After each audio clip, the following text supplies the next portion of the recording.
Désir d'enfant, conception, grossesse, naissance et premiers mois. Nos invités nous racontent leurs petites et grandes histoires dans Aternité. Aternité, c'est le podcast autour de la naissance, de la paternité et de la maternité. Je suis Clémentine, et lui, c'est Marc. On sait comment naissent les bébés, mais comment naissent les parents d'aujourd'hui ? Parce qu'il y a autant de réponses qu'il y a de parents, on vous propose de revenir sur ces chamboulements avec certains d'entre eux. Voici leur histoire.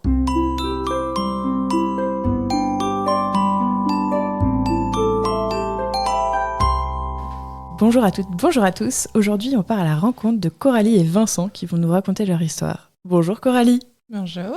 Bonjour Vincent. Bonjour. Et bienvenue sur Aternité. Pour la deuxième fois, on enregistre en Ardèche, à mi-chemin entre Castres, où vous habitez à 3 une semaine sur 2, et en amoureux le reste du temps, quand le petit prince est chez son père. Donc Coralie, tu as 36 ans, tu es la maman du petit prince, qu'on appellera comme ça pour pas l'exposer. Et du coup, ça fait 7 ans que tu es maman. Oui. Dans la vie, tu es... Alors, redis-moi le... AESH. Voilà, qui veut dire... Accompagnante d'élèves en situation de handicap. Merci. Et tu m'avais dit que tu aimais beaucoup le sport et notamment le yoga. Ah oui. Voilà. Ça n'est pas un point commun. Oui. Est-ce que tu voulais rajouter quelque chose ? Non. Non, je suis l'amoureuse de Vincent aussi. La fameuse. La fameuse, Ouais, c'est moi, oui. Non. Alors Vincent, tu as 36 ans, tu vis actuellement à Castres avec Coralie, ta chérie, aussi appelée l'amoureuse dans tes posts sur Internet. Si on tape ton nom sur Internet, on tombe sur Vincent Lahouz, est un écrivain de 32 ans, donc 36 ou 32. Découvert sur les réseaux sociaux par ses textes très personnels, aussi puissants qu'engagés, il a fédéré autour de sa plume et de ses valeurs dites humanistes une fidèle communauté de lecteurs, lectrices essentiellement, qui ne cesse de croître. Rien que ça. Et, Waouh. et tu aimes aussi notamment le running. Oui, j'aime bien courir, effectivement. J'aime le sport en général. Mais en ce moment, je me suis découvert une passion pour courir. Ça va trop bien. Est-ce qu'il y a des éléments importants de votre histoire perso qui peuvent nous aider à comprendre ce podcast ? Donc, en gros, des éléments qui ont un impact sur votre parentalité d'aujourd'hui.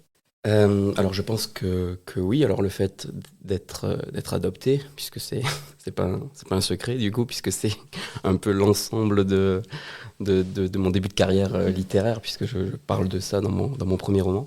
Donc je pense qu'effectivement l'adoption et tout ce que ça a pu engendrer par la suite dans ma petite enfance, dans mon adolescence, dans mes premières années d'adulte, et puis maintenant là dans la découverte de ce qu'est être un coparent. C'est un profond lien puisque je découvre pleinement une autre forme de relation à l'enfant. Donc je l'ai déjà dans mon métier et là je l'ai vraiment dans ma vie personnelle. Et en soi, il y a beaucoup de choses qui sont pareilles au fond. Donc, mais oui, est-ce que si j'avais été un enfant... issu de manière naturelle, biologique, est-ce que ça aurait été différent ? Je sais pas, mais peut-être que là, j'ai peut-être un rapport peut-être plus Ouais, ça t'a profond construit encore. en Ça m'a fait. construit davantage, je pense, oui. Ok. C'est beau. Ok. Ouais. Non, c'est très cool. Non, mais moi, non. Coralie ? Moi, j'ai pas... Il y a rien de particulier. Non, il n'y a rien de particulier. Il n'y a pas d'événements ou de choses comme ça qui ont fait que ma parentalité est comme ça. Vincent, qu'est-ce qui t'a donné envie de devenir éducateur spécialisé ? Alors là, grande question. Alors déjà, de base, je ne sais pas vraiment ce qui m'a pris de travailler avec des enfants. Ouais. Vraiment, c'était pas du tout ce que je voulais faire quand j'étais plus jeune. C'est vrai qu'en terminale, j'étais un peu perdu. Ouais. Et j'avais aucune idée. Tu savais pas vraiment Pas où du tu tout. te dirigeais. Pas du tout. J'étais vraiment... En même temps, c'est assez commun en terminale de pas savoir où on va. Hein. C'est assez commun, mais Non, mais c'est vrai. Hein. moi, j'étais On un nous demande spécimen vraiment perdu, quoi, Ok. pour le coup. Enfin, je savais vraiment pas quoi faire. Et c'est vrai que mes parents m'ont dit, mais tu as ton BAFA, tu aimes bien t'occuper d'enfants. Ben, pourquoi pas être du dans coup, le... t'avais déjà D'abord, ton BAFA. C'est ça, j'avais déjà mon BAFA, T'avais mais fait des colonies, des choses comme c'était ça. pas quelque chose qui me... C'était pas non plus, j'étais pas sorti de là avec une Ouais. expérience incroyable. Faut dire que moi, physiquement, en terminale, je devais faire 15 ans, Ouais. 15-16 ans, je faisais très très jeune. Ok. Et du coup, me retrouver à m'occuper d'ados qui faisaient plus grand que moi, bon, bref, c'était pas voilà. Mais donc, j'ai fait un DUT, j'ai eu un DUT carrière sociale Ok. en poche. Et puis à 20 ans, j'ai débarqué à Toulouse comme animateur. dans les CLAE, donc les centres de loisirs attachés aux écoles, puis en centre de loisirs. Puis rapidement, je suis passé en direction. Ok. Donc m'occuper d'enfants, c'était intéressant, mais il me manquait quand même quelque chose de plus profond. Ouais. Parce que les occuper à l'école, etc., c'était bien. Et puis par hasard, un peu par hasard quand même, mine de rien, je suis tombé dans l'éducation spécialisée. Et là, le fait de rencontrer des jeunes en souffrance, qui rentraient en résonance avec les miennes, Ouais. du coup, Avec ce que tu avais vécu. avec ce que j'ai pu vivre, bien sûr, là, j'ai compris ma mission, en fait. J'ai compris pourquoi je travaillais avec des jeunes. Et je dis souvent, d'ailleurs, que c'est pas moi qui leur apprends des choses. C'est souvent eux qui m'en apprennent vraiment énormément. Et donc, voilà. Ok. Est-ce que c'est une sorte de thérapie Totalement. pour toi? Ouais. Bien sûr, oui. Bien sûr. C'est même... Je sais pas si c'est une force ou une faiblesse. Souvent, je crois que c'est les deux. Mais souvent, je me sers justement de ce que j'ai pu vivre avec eux en leur disant, je vous comprends. Enfin, il y a des choses, je comprends aussi. Ouais, j'ai vécu ce que vous vivez. Les 4 premières années, je les ai vécues en foyer. Je sais ce que c'est, en fait, d'être déraciné, de pas avoir de parents, voilà. Et en même temps, faut pas non plus que ça en soit une faiblesse, que ils peuvent s'en servir aussi. Oui. Pas volontairement, mais ils vont s'engouffrer dans les brèches souvent. Et voilà, donc moi je dis souvent que j'ai un cœur éponge, donc j'absorbe, mais par moments il faut aussi quand même des fois que j'essore de mon côté, parce que sinon c'est trop prenant. Et toi, Coralie, qu'est-ce qui t'a donné envie de devenir AESH ? Alors, avant d'être AESH, j'étais... au tout début, j'étais serveuse. Okay. J'ai fait ça pendant quelques années. J'ai commencé en boulot étudiant et puis en fait, tu te dis, je vais bosser là-dedans et voilà. Et à un moment donné, je me suis dit, c'est pas ton chemin en fait. Il y a autre chose que tu veux faire. Tu te voyais ailleurs. Ouais, okay. Je sentais que j'allais vite faire le tour et que c'était pas là. Donc j'ai passé mon CAP petite enfance avec le CNED. Je l'ai eu et j'ai postulé. Je suis devenue garde d'enfants à domicile. Donc je me déplaçais chez les parents pour garder les enfants. Et durant cette expérience, j'ai rencontré 2 petits garçons qui s'appellent Alban et Gabriel. Je les ai rencontrés tout bébés en fait. Quand j'habitais à Amiens et Ellipse, on s'est retrouvés à Castres par hasard. On avait perdu contact et les parents cherchaient une nounou. Donc j'étais toute faite pour ça. Et en fait, Alban et Gabriel sont 2 petits garçons qui sont autistes. Okay. Et qui ont donc forcément des particularités, qui ne sont pas autistes profonds, qui sont vraiment super. C'est mes 2e garçons préférés sur la Terre, après mon fils. Et en fait, d'être à leur contact, j'ai appris aussi, comme dit Vincent, j'ai appris sur moi et j'ai appris à m'occuper de ce public-là, en fait. J'ai découvert l'autisme, j'ai découvert le fait de répondre aux besoins d'enfants à besoins particuliers. Et en fait, ça m'a menée progressivement vers le fait de faire un métier en lien avec ça. Donc, je n'avais pas les diplômes pour faire éducatrice spécialisée en ESAT, etc. Donc, j'ai postulé comme AESH. Et j'ai été prise. Il n'y a pas besoin de diplôme Non, il te faut un bac. Et évidemment, si tu as une expérience avec les enfants, dans le social ou même en soins, tu as beaucoup plus de chances d'être embauché. Et tu te formes sur les terrains. Tu as une formation à faire, forcément. Tu vas pour avoir les bases de ton métier. Et puis, les petites techniques, en fait, parce qu'AESH, c'est adapter et accompagner l'enfant dans ses apprentissages. Avec ses particularités en fait, lui réduire le stress, lui réduire la fatigabilité, etc. Et voilà, mais c'est le métier qu'il me fallait en fait. Tu vois, au bout de la boucle, c'était ça qu'il me fallait pour vraiment me sentir utile et à ma place. Ça consiste en quoi précisément ? Alors, les AESH, on intervient en école, en collège, au lycée. Tu peux même aussi intervenir en fac. Et en fait, il s'agit d'accompagner les élèves sur une demi-journée, sur 1 heure, sur une matière, de l'accompagner en classe. Donc, tu es près de lui et selon ses besoins, selon ses particularités, tu vas devoir soit lui répéter les consignes, lui décomposer les consignes, l'aider sur sa confiance en lui, prendre les notes pour lui. Prendre le temps pour lui, en fait. C'est vraiment faire un filtre entre l'enseignement que donne le professeur à tous les élèves et toi, tu es là pour les élèves à besoins particuliers. Ça peut être dyslexie, autisme, TDAH, etc. Faire en sorte qu'eux puissent apprendre À leur manière, en fait. Ok, tu à vois. leur manière et à leur rythme. Ouais, c'est ça. Ouais, Ok. ouais, que ce soit adapté pour qu'eux comprennent, en fait, ce qu'on leur donne comme information. Je trouve ça hyper bien. C'est fou quand même que vous ayez tous les deux des boulots avec les enfants. Ouais. Il n'y a pas de hasard. C'est clair. Et du coup, comment est apparu le désir d'enfant chez vous ? Alors, le désir d'enfant chez moi, il est apparu alors avec le papa de mon fils. J'ai eu le désir d'enfant avant lui. Le papa de mon fils est plus vieux que moi. Il a 12 ans de plus que moi. Et il était plus frileux sur le fait d'avoir un enfant. Moi, je sentais que je serais mère à un moment donné, mais c'est vrai que j'avais pas une urgence, en fait. Et en fait, au bout de quelques années ensemble, on a commencé à en parler. Et en fait, j'ai vraiment mesuré ce que c'était d'avoir un enfant. Il y avait une étape pour moi à franchir, c'était de me sentir assez mature pour être une maman efficace et tu vois, qui est assez solide pour accompagner un enfant durant toute sa vie, pas juste les premières années où c'est compliqué, c'est un bébé, mais il y a aussi... voilà. Et en fait, j'avais vraiment l'envie d'avoir un enfant avec le père de mon fils. C'était vraiment quelque chose qui était motivé par l'amour, par le fait de concrétiser cette envie de fonder quelque chose ensemble et d'avoir un enfant tous les deux. Et c'est réussi, parce que j'ai un enfant. Mais oui, c'était... Ouais, ça s'est fait... Ouais, ça s'est pas fait rapidement, mais ça s'est fait tranquillement. C'est vraiment ça. Il n'y avait pas une urgence, il n'y avait pas de pression, il n'y avait pas de... Et tu le sentais depuis toujours ? Tu avais toujours eu envie d'enfant de manière... Enfin, tu t'y voyais ? Tu t'es toujours vue mère, donc c'était quelque chose d'un peu évident chez toi ? Oui, c'est ça. C'était, c'était présent chez moi. Pas encore sorti, tu sais, j'en parlais pas, même plus jeune, j'en parlais pas en m'imaginant, mais voilà, c'était pas du tout quelque chose contre lequel j'étais, quoi.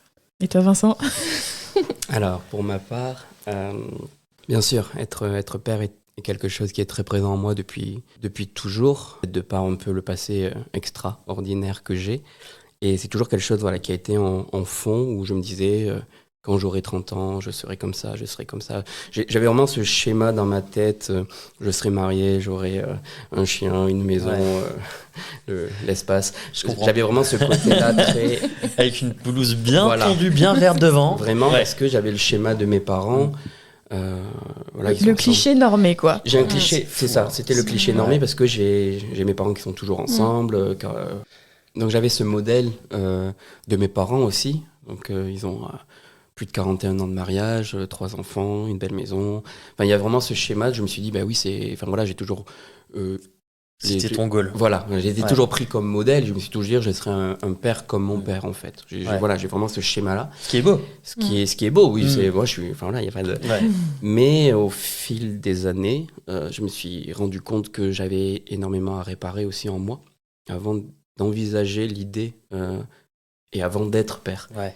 Et au final, les relations que j'ai pu avoir, je les ai toutes abordées. Enfin, mes relations amoureuses, il faut dire aussi les choses telles qu'elles sont. Je vais pas dire c'est la faute du destin. Non, ça aussi, il faut aussi se jeter la pierre, se dire que j'ai pas forcément fait les choses comme il faut pour prétendre à une vie de famille. Ouais.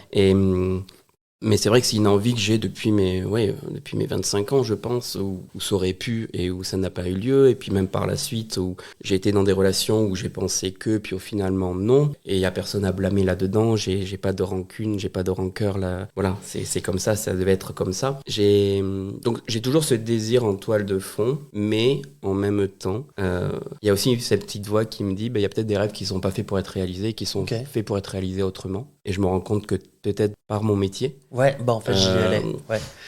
Voilà, par mon métier, j'exerce justement ce côté parental.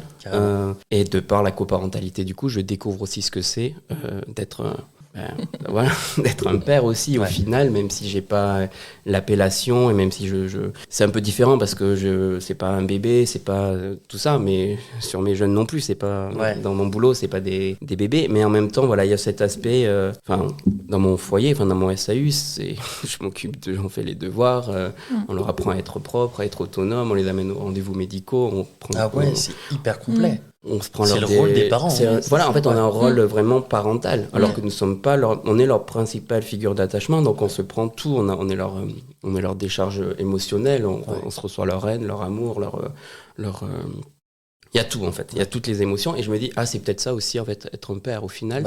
Voilà, donc je suis pas je suis moins fanatique qu'avant, où je me disais il faut absolument que je sois père à tout prix. Je me dis il faut que je sois papa, il faut que je sois papa. Je me dis qu'en fait, si ça, au pire, rien, et au mieux, tant pis, c'est la phrase préférée de mon amoureuse. Et en fait, je commence à être en paix avec ça, de me dire que j'ai 36 ans, et peut-être que mon destin en fait n'est peut-être pas d'être père à proprement parler, d'avoir un enfant.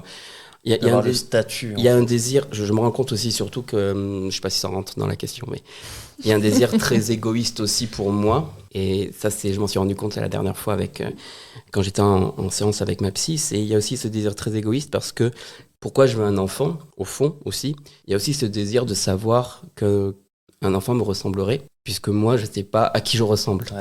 Je ne sais pas. J'ai beau me regarder dans un miroir, je ne sais pas à quoi je ressemble. J'ai beau avoir du mimétisme et ressembler à mon père adoptif ou à ma mère, je ne sais pas à quoi je ressemble, ni de la part de mon père biologique, ni de ma mère biologique. Et il y a un peu ce côté peut-être aussi très égoïste de se dire, il y aura un enfant, je sais à quoi il ressemblera, puisqu'il me ressemblera. Il aura mon nez, il aura voilà. Donc il y a aussi ce côté-là, et qui suis-je en fait pour imposer ça, que ça soit mon amoureuse, et que ça soit un enfant, en fait, c'est quand même lourd de se dire, en fait, toi tu es là parce que... Je veux laisser une trace dans ma vie. Je veux un mini-moi. Et même cette phrase est horrible. C'est pas un mini-moi, c'est pas un mini-nous. C'est un individu à part entière. Carrément. Et ça, je le découvre maintenant. Il y a quelques années, il y a peut-être quelques mois encore, j'aurais peut-être pas eu cette réponse-là. Et ce recul. On s'arrête là pour aujourd'hui. On vous dit à la semaine prochaine pour la suite. Bisous. Précédemment, dans Paternité, nous avons parlé des éléments importants de notre histoire personnelle qui nous ont amenés à comprendre la parentalité. Nous nous sommes penchés sur nos métiers, ce qui nous a amené plus tard au désir d'enfant. C'est pas mal déjà. C'était bien, là. C'était pas mal. J'ai fait 2 questions en une là. C'est pas simple, effectivement. C'est beau. Maintenant que vous nous avez raconté tout ça, est-ce que Coralie, tu veux nous raconter l'histoire du petit prince, de ton petit prince, avant l'arrivée de Vincent ? Le papa de mon fils et moi avons eu l'envie d'avoir un enfant au bout de quelques années de relation. Je dirais au bout de 6 ans, un bon 6 ans de relation. Donc on a mis en route, gros guillemets, pour pouvoir avoir cet enfant. Et en fait, ça a mis un petit peu de temps. Ça a mis 1 an où je pense qu'il y a beaucoup de monde qui est passé par là, où tu calcules, où tu te dis allez, c'est pour ce mois-ci, et t'es déçu. Tout le monde te dit arrête d'y penser, ça viendra. Et oui, quand t'arrêtes d'y penser, ça vient. Donc, mon fils a décidé d'arriver au mois de mai.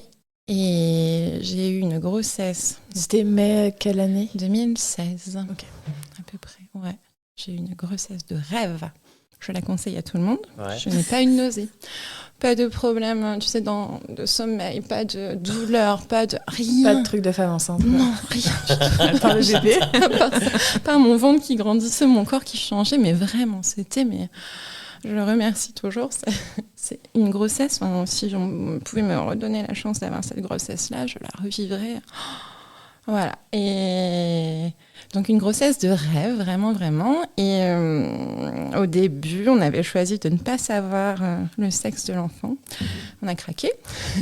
Ah ouais. À quelle écho, à la dernière ? Alors c'était l'écho, non, c'était les 5 mois. Et je l'ai passé le jour de mon anniversaire, le jour de mes 29 ans. Et le papa ne pouvait pas être présent, il bossait. Je suis allée avec ma belle-mère et tout, et j'avais demandé à l'échographe qui me mette sur un papier dans le dossier tu vois, c'était un garçon, une fille, et on a découvert le soir au dîner que c'était un petit garçon. Un gender reveal. Ouais, c'est ça, mais vraiment sur un post-it orange, quoi, garçon. Super. Mais voilà, je l'apprenais en même temps que le papa de mon fils. Et en fait, l'accouchement, Ruben devait naître... alors, comme je suis très forte en calcul, je ne savais plus quand était mon dernière date de règle. Donc, on avait une fourchette entre le 2 et le 8 février. Et mon fils est arrivé le 4 février à 22h04. Donc, il était à l'heure en plus. Hein. Il était à l'heure, pile poil, vraiment. Un samedi pluvieux. Mais bon, c'était... Ouais, l'accouchement, c'est très bien passé. J'ai pas à me plaindre. Alors, j'avais fait la grande en disant « Je ne veux pas de péridurale. Je veux voir ce que ça fait. Je peux y arriver. » Alors, j'avais pas pris de cours de préparation à l'accouchement. Enfin, vraiment, j'y suis. Au doigt mouillé. C'est ça.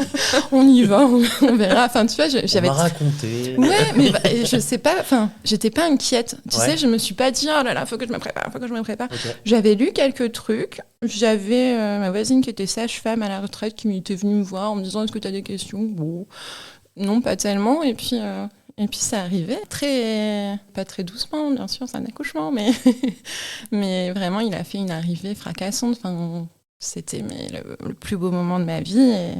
Et c'était vraiment une grossesse, un accouchement très tranquille, qui se sont très bien passés et où j'allais vraiment vers l'inconnu, un inconnu qui s'est super bien déroulé. Ok. Ouais. Et donc, après l'accouchement, oui. Avant l'arrivée de Vincent, comment ça s'est passé ? Alors, après l'accouchement, donc, j'ai allaité très longtemps, pendant 3 ans. Wow, ouais, merci. Ça aurait pu continuer, mais ça s'est arrêté. Mais ouais, pendant 3 ans. Et c'est super. Enfin, l'allaitement, voilà, j'étais pareil. J'y suis allée sans m'être renseignée. Il y a eu des moments un peu compliqués, mais voilà. Je crois que c'est peut-être mieux. Enfin, de ce que je vois, si ça se trouve, si tu t'étais renseignée, ça aurait peut-être bloqué sur certains aspects. Ouais, puis... Vu que tu savais pas que... Oui, il y a moins d'inquiétude peut-être. Ouais. Il y a un message, Marc. Moi j'étais méga benchmark. Ah ouais, trop bien. Ouais, mais moi je l'ai appris plus tard, tu vois, quand elle avait quelques mois, je me suis vraiment mise dans ça se passe comme ça, tu vois, la grossesse et puis l'allaitement et la magie de l'allaitement et tout, et j'étais quand même. et oui, donc il a été donc j'ai allaité, le cododo, la DME, la motricité libre, enfin, je me suis vraiment intéressée à ça parce que ça rejoint ce que je disais précédemment, dans le sens où je voulais vraiment que cet enfant grandisse dans les meilleures conditions possibles. Grâce à moi, grâce à son papa, grâce à lui aussi. Il a été artisan de cet apprentissage. Et voilà. Et en fait, au moment des 1 an et demi de mon fils, le papa et moi, on a décidé de déménager. En fait, je suis originaire de Picardie, ce beau pays. Et en fait, on avait toujours voulu partir à l'étranger pour que notre enfant soit bilingue. On voulait partir Nouvelle-Zélande, Canada, Angleterre. Ouais, ça s'est pas fait. J'étais allée à Castres. On est allé à Castres. Ça dépayse. On parle quelquefois une autre langue, mais... c'est pas la Picardie, quoi. Hein. Non. Bah oui. Non, mais tu vois, déjà, c'est loin, quoi. Oui. Il y a du soleil. Les gens sourient, ils sont pas gris. Non, j'aime la Picardie, mais... Oui, mais vraiment, même le style de vie est différent. Voilà. Et on a eu une opportunité, donc on est parti. On a quitté toute notre famille et on s'est retrouvés tous les 3 à Castres. Alors la particularité, c'est qu'on était tous les 3 et aucun de nous 2 bossait. Okay. Donc on était seuls dans une ville qu'on ne connaissait pas, sans boulot. Et c'était un renouveau qu'on pensait bénéfique, qui a été bénéfique pour moi, pour lui, pour mon fils, mais c'était reculer pour mieux sauter, en fait, parce qu'on avait eu déjà des problèmes. Enfin, tu vois, t'as toujours des histoires et tu dis on va partir, et tu vois, les histoires vont rester là-bas. C'était pour tenter de guérir de certains maux que vous aviez dans votre couple. Ouais. Oui, puis aussi un désir le papa de mon fils avait, il voulait plus rester dans sa ville d'origine. Tu vois, il était vraiment le désir de voyage et de quitter le pays. Et en l'occurrence, la ville où on était, c'était vraiment présent. Donc, on est tous partis et voilà, on a découvert un huis clos, quoi, tu vois, un peu, c'était pas un truc dramatique, quoi, mais on était vraiment sur nous et l'un sur l'autre. En fait, c'est difficile quand tu arrives dans une ville sans métier. Ouais. En fait, le travail, c'est aussi un lieu de rencontre. Exactement. Et débarquer comme ça, c'est pas forcément évident. Et en fait, ça met en exergue tous les petits mots du quotidien. Donc vous êtes fait un petit baby clash des familles. Ouais. ouais, mais ça avait... Ouais, ça... Ouais, c'était... Ça a été assez compliqué pour lui, pour moi, pour le petit aussi. Et à un moment donné, moi, je me suis dit, non, en fait, tu vois, ça, c'est plus possible parce que c'est trop, puis t'as pas... Enfin, pour moi, ma famille, c'était super important, enfin, tu vois. Et j'avais personne autour pour me raccrocher, tu vois.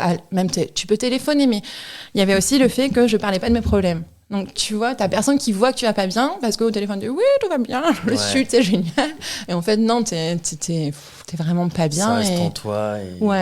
Et en fait, un jour, je me suis dit, stop, quoi, j'ai pas envie. C'était des moments très compliqués pour lui, pour moi. Et t'avais mon fils à côté qui était dans la pièce à côté. J'ai dit, non, c'est pas ça que, tu vois, que je veux offrir à mon fils. Donc, j'ai dit, stop. Et je pense que c'est vraiment pour le mieux. Enfin, on dit toujours ça après coup, mais ça a été compliqué de mettre un coup d'arrêt à nos rêves de famille, tu vois. Et ça a été un peu compliqué aussi pour le papa de le comprendre, en fait, qui s'est dit, mais tu es en train de tout arrêter, alors qu'on a décidé de déménager, on s'est dit, on va acheter, on va avoir un autre enfant, et là, tu arrêtes. Et c'est vrai que, voilà, moi, je suis d'un naturel plutôt patient, en fait, ça, Vincent pourra te le dire, mais si c'est trop, voilà, il y a plus de retour en arrière définitif. Je savais qu'on se quittait, je quittais, et ça reviendrait pas.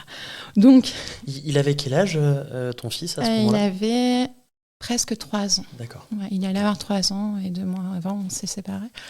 Et en fait, me voilà, maman, avec mon fils, même pas sous le bras, en fait, parce que j'ai pris la décision, je savais même pas comment ça allait se passer. Je savais pas si j'allais avoir la garde. Je savais pas, enfin, voilà. Et en fait, on a décidé de faire une semaine. Donc, j'ai trouvé un appartement avec l'aide d'une assistante sociale. Enfin, tu vois, puis j'avais pas beaucoup d'argent, j'avais pas de boulot, enfin, tout ça. Donc, mon petit appartement, qui est actuellement notre appartement, qui est plutôt grand, en fait. Je dis qu'il est minus, mais en fait, tout le monde le trouve plutôt grand. Et voilà, donc, à me retrouver après 10 ans de vie commune, seule avec mon enfant, que je vois une semaine sur 2, dans une ville, encore, je le répète, que je ne connais pas. Bon. Et le confinement, puisque je me suis séparée. Je suis partie en décembre. J'ai trouvé mon appartement en février, j'étais hébergée chez mon frère. Et hop, bim, mars, confinement. Donc, t'as 2 mois où tu vois, vraiment coupé. Après, c'était peut-être pas plus mal de pas être, deux en mais là, je pense de séparation. Oui.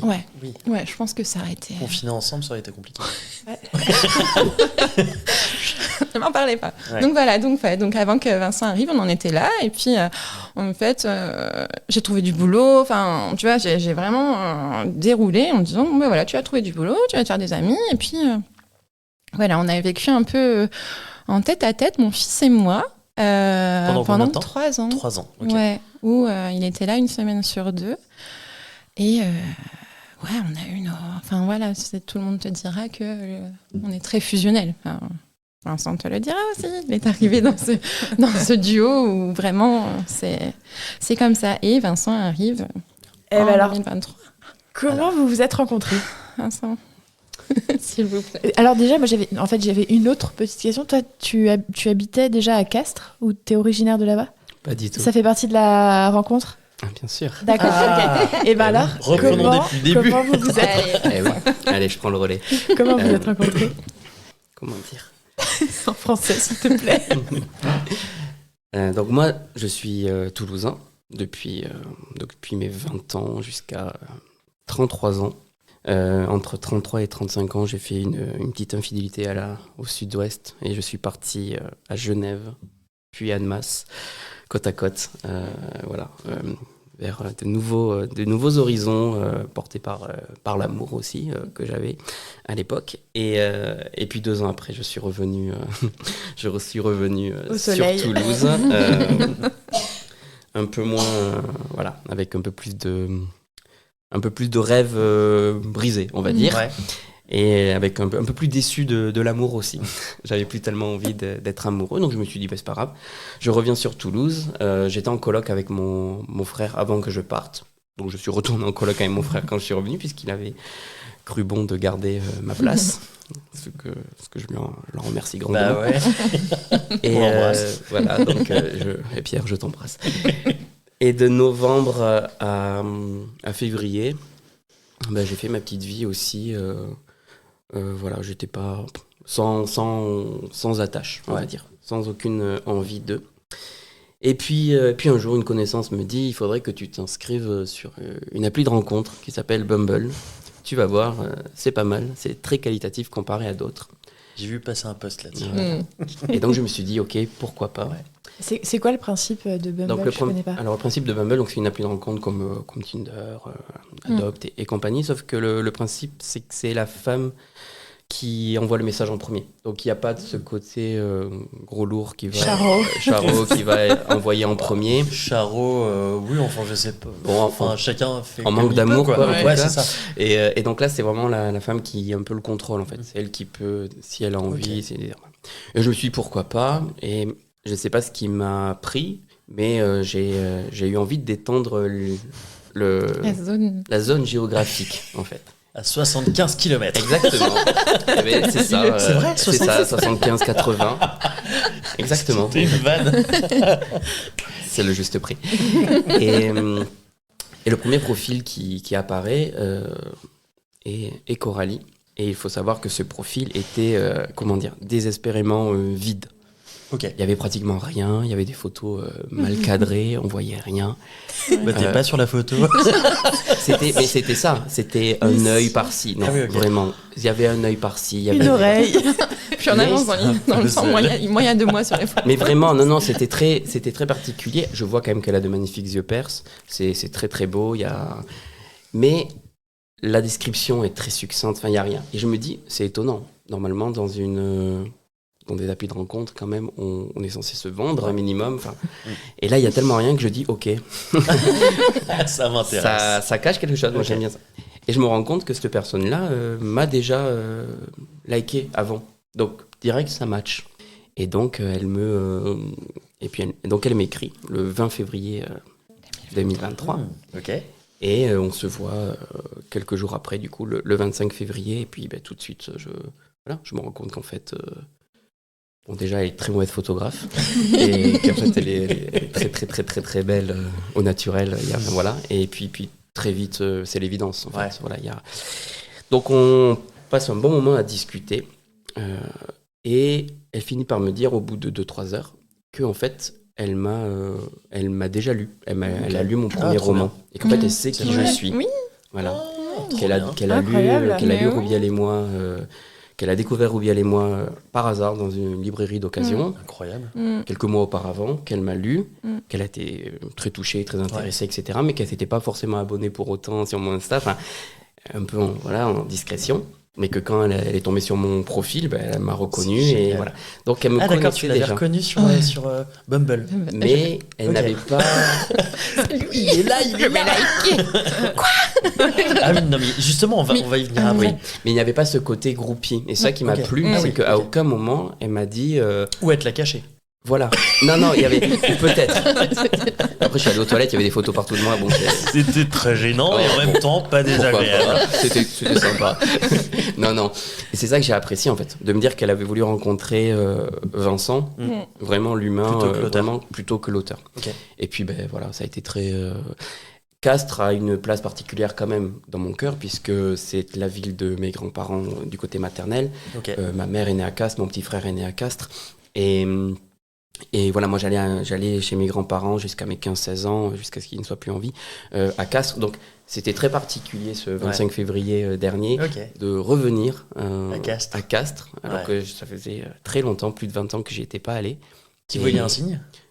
Et j'ai vu un signe, clairement en fait, puisque l'appartement de Coralie est à... Allez, même pas 1 kilomètre même pas 1 kilomètre de l'ancienne maison de mes grands-parents. Donc c'est vrai que je me suis dit c'est incroyable. Et j'ai vu, la vue que j'ai de l'appartement c'est la rue qu'on prenait pour aller chez mes grands-parents. Enfin, je reconnais. Bref, donc il y a beaucoup de signes. Donc très vite, on s'est rendu compte qu'en fait le coup de foudre a eu lieu instantanément. Vraiment, l'amour a été là. Instantanément, vraiment, je le répète 2 fois. Et donc l'envie de se revoir très rapide. Donc j'ai fait les allers-retours chaque semaine le week-end. 75 km du coup. Ouais. C'est ça. En bus. Oui. Ah ouais? Ouais, en cash. Ce bus régional. Le bus régional Lio, 2 euros. Le ticket. On les embrasse aussi. Merci écolo. beaucoup. Écolo, oui, ouais. c'était très très bien. Donc non, j'ai fait les allers-retours, puis au bout de 3 semaines, un mois, elle m'a présenté du coup son fils. Et là j'ai fait, ah oui, là c'est une étape importante. Ouais. Ah oui, ça a été on va y arriver rapide. après. Attends. Avant, c'était quoi du coup ta réaction quand t'as vu qu'il avait... qu'est-ce qu'on dit sur Bumble? C'est accepter ton like ou, Ouais, liker en retour. Match, Liker ouais, en liker retour, en retour. Ok. Ouais. Mais j'étais, la mâchoire prise. Mais oui, mais moi j'ai une confiance en moi exceptionnelle. Et en fait, je n'y ai pas, j'y ai cru, mais j'ai dit, oh, et j'étais comme ça. Et donc tu sais que c'est à toi d'écrire. Donc, oh mon Dieu. Et en fait, mes premiers mots. Salut, ça va? Non. Elle a écrit. Non, c'est mieux. J'ai écrit, ah oui? Point 3 petits points, d'interrogation. point d'interrogation. Genre, ah oui, on a liké, on a matché, tu vois. Et lui, il me dit, bah quoi? Et moi, j'ai répondu, bah quoi, oui. Vraiment, je ne comprenais pas trop. Puis Mais oui. bon, il faut être aussi honnête, j'étais pas parti pour être amoureux, moi. Là, j'étais sur les applis de rencontre depuis janvier. Ouais. Pour voir. Sur diverses applications. J'avais vu. C'était pas mon optique. Vraiment, donc, la discussion s'orientait pas vraiment pour qu'on soit amoureux. Ok. C'était pas ça l'idée, en fait, qu'on se rencontre. Non. Vraiment pas. Et au final, si. Ouais. Si, Incroyable. totalement. Oui. Trop bien. Oui.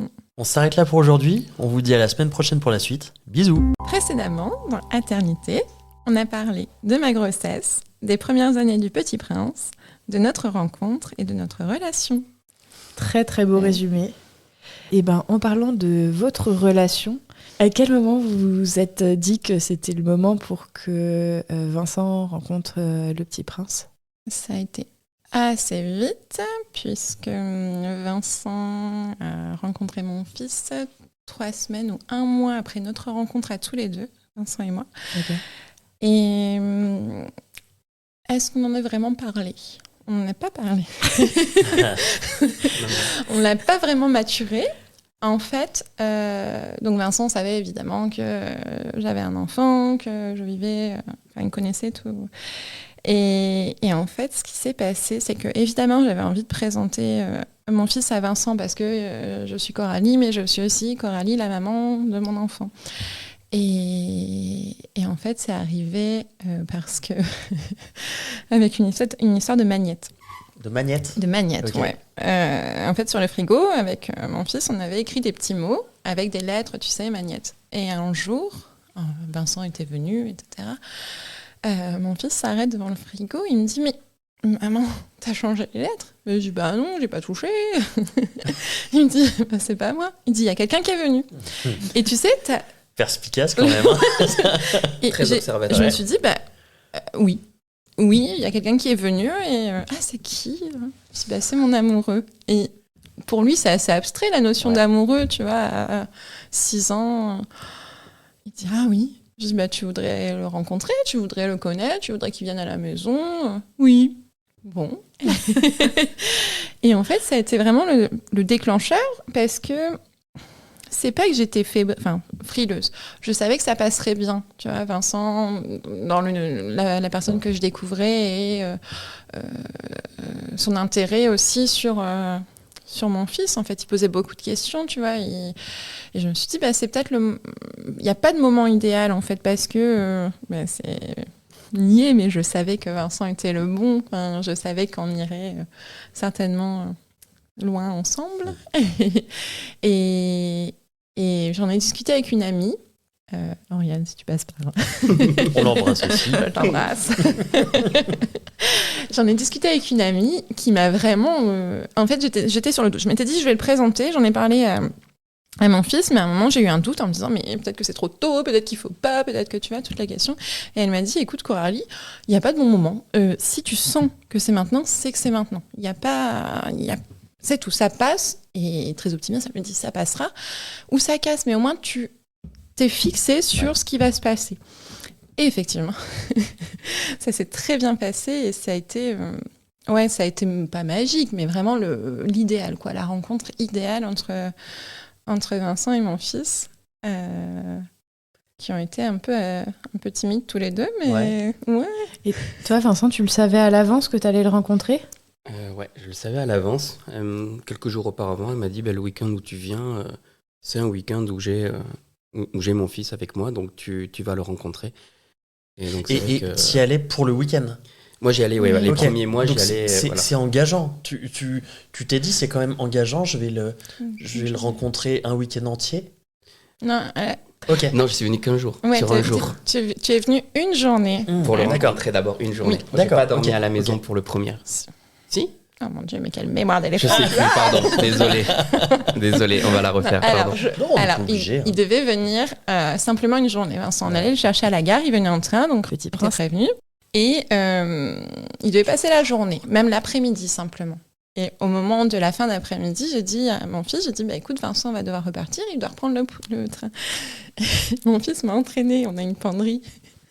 Il me dit, mais pourquoi il dort pas ici? Ah, c'est hyper mignon. Oh là et là, je lui dis, alors ça va faire un long petit tour là, mais en fait, dans mon appartement, il n'y a qu'une chambre. Donc il y a mon lit, le lit de mon fils. Et en fait, Petit Prince a très peu dormi dans ce lit pendant les 3 années où on était dans l'appartement parce que voilà, on faisait du cododo, enfin voilà, on était vraiment fusionnels.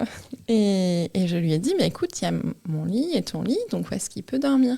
Et ben moi, je dormirai dans mon lit et toi, tu dormiras dans ton lit avec vrai, Vincent. je trouve ça trop mignon. Et tu vois, c'est vraiment lui qui a dit, voilà, je veux qu'il soit là, je veux qu'il reste plus longtemps et j'accepte, en tout cas, je fais le pas d'aller dans mon lit et d'intégrer Vincent dans... ouais, et j'ai été très touchée et ça s'est très bien passé. Donc Vincent a fait le week-end magnifique avec nous. Ouais. T'appréhendais cette rencontre? Oui et non. Ouais. J'appréhendais un peu parce que je me suis dit, si l'enfant n'est pas forcément en accord avec ma présence, ça va être un peu plus compliqué. Ouais. Et au fond, je savais aussi que Coralie était la bonne. Je me suis dit vraiment si c'est la perle rare. Et clairement, je me suis dit si son enfant manifeste une certaine, pas hostilité, mais un certain mal-être, ou voilà, moi j'avais vraiment cette peur-là. Et en même temps, je savais aussi que je m'entends bien avec les enfants, j'ai quand même un bon feeling de par aussi mon métier. Et très rapidement, tout de suite, ça a matché. En fait, on s'est très très bien entendu. Très vite, très vite. Et justement, ton métier là-dedans, tu penses que ça a aidé? Totalement, oui. Ça a un plus parce que quand je l'ai rencontré, il avait donc 6 ans. Et moi, voilà, c'est vraiment la tranche d'âge, 6-12 ans, c'est vraiment la tranche d'âge dont je suis le plus habitué. Donc, je vais pas dire que voilà, je connais toutes ces réactions et je vais pouvoir les appréhender, mais disons que je sais à peu près en globalité ce qui les intéresse à cet âge-là. Je sais. Puis bon, comme a pu dire Coralie juste avant, j'ai posé énormément de questions aussi. Je me suis beaucoup intéressé à lui, de savoir ce qu'il aimait, ses centres d'intérêt. Donc tout de suite, on a eu des points d'accroche aussi. Je suis pas arrivé, je l'ai pas pris pour un bibelot dans un coin. Je pense avoir investi très vite la relation avec lui. Et c'est ça aussi qui a fait que ça a fonctionné. Donc les premiers temps, on s'est vus de manière épisodique comme ça, les week-ends où il était là.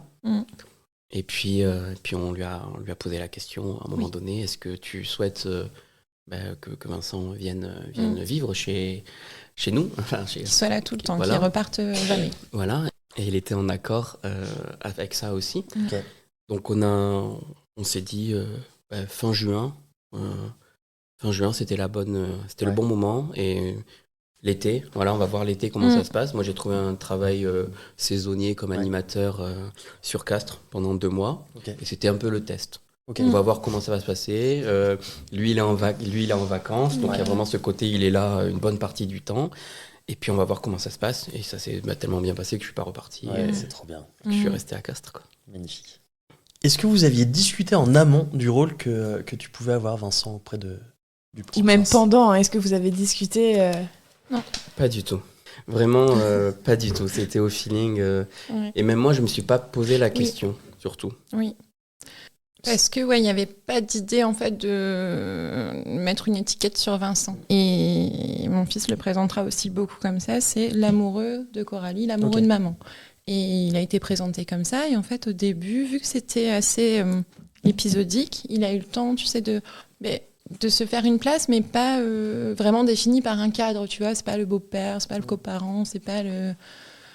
Et en fait, on n'a pas... Je vais pas demander, il a pas de mission, tu vois, il a pas un...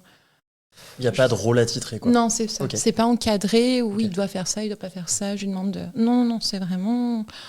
Et même, je pense qu'on n'aurait même pas su, tu vois, définir, même moi, pour qui c'est nouveau, en fait. J'ai jamais été célibataire avec un enfant avec qui et qui a un nouvel amoureux, donc je savais même pas dans quel cadre ça allait évoluer. Et puis, enfin voilà, c'est vrai que ce rôle-là, il n'y a pas une fiche de poste. Je suis pas arrivé avec les clés en main et il fallait que j'apprenne.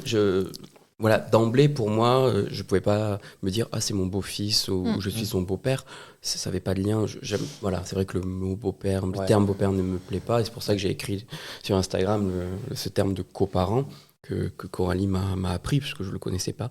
Mais même maintenant, à l'heure actuelle, je ne saurais pas vraiment définir vraiment mon rôle.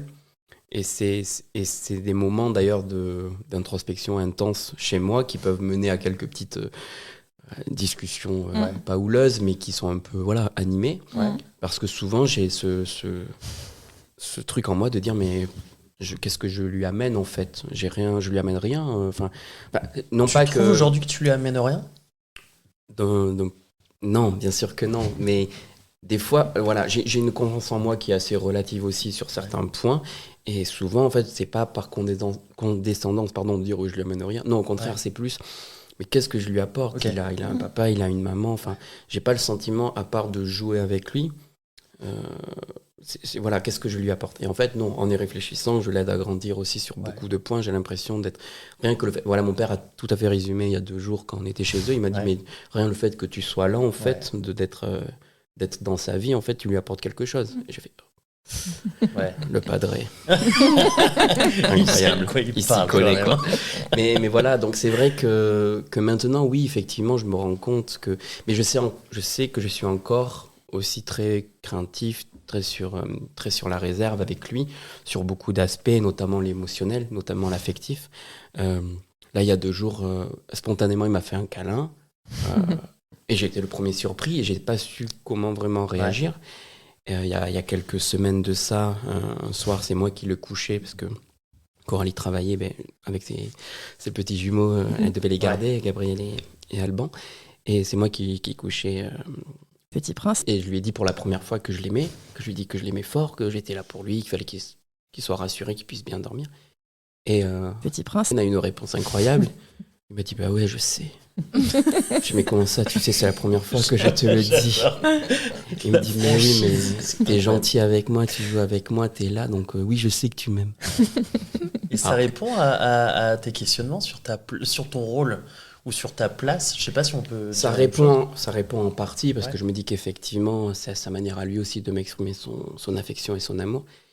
Mais c'est vrai qu'il y a une part de moi où je m'interroge des fois, où je me dis est-ce qu'un jour il me dira lui aussi qu'il m'aime. Enfin, il y a des moments comme ça où c'est très... Et puis je me dis bon, peut-être que je suis peut-être pas le bon, enfin, entre guillemets. Enfin, il y a des fois où j'ai des moments de faiblesse où je me dis mais si ça se trouve je suis pas un coparent exceptionnel non plus, quoi. Donc voilà. Mais par contre, une chose très importante, je sais que je suis pas son père, je prendrai jamais la place de son père et j'essaye dans le quotidien de ne pas avoir cette place-là. Okay. C'est quoi la différence, du coup, pour toi, entre... Parce que, non, c'est très compliqué. Il n'y a rien qui est écrit, quoi. Ouais. C'est ça. C'est quoi la différence entre un père et une figure... D'attachement, Ouais, d'attachement. En fait, ce qui me dérange dans le terme beau-père, déjà, je sais que c'est moyenâgeux, etc., que ça vient de... Mais déjà, il y a ces questions de beau-père et que, du coup, peut-être que l'autre n'est pas si beau que ça, etc. Enfin, il y a un aspect un peu... Moi, j'avais une belle-mère, elle était à chier. Moche. Si tu nous entends, Nadine, je te déteste. On va pas commencer à parler de Nadine. C'est encore... C'est frais. C'est encore frais, ouais. C'est pour ça qu'il faut que j'aille voir un psy. Je comprends. Tu as beaucoup de choses à dire. Mais effectivement, là, il y a ce côté un peu... J'ai pas envie qu'il y ait un côté tout blanc, un côté tout noir, un côté... moi, je veux être une nuance là-dedans. Je vais être nuancé. Mais c'est vrai que, du coup, vu que rien n'est écrit, Et rien, des fois, je marche sur des œufs. Je ne sais pas trop ce que j'ai le droit de dire ou pas dire. Je ne sais pas ce que j'ai le droit d'amener en termes d'éducation. Il y a des choses en termes d'éducation propres dont je ne suis pas du tout habitué, on va dire.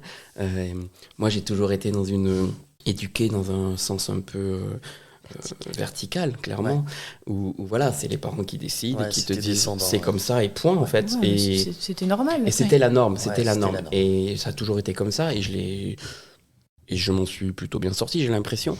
Mais c'est vrai que Coralie a cette relation avec Petit Prince. horizontale, où elle va vraiment le prendre comme un individu à part entière. Ouais.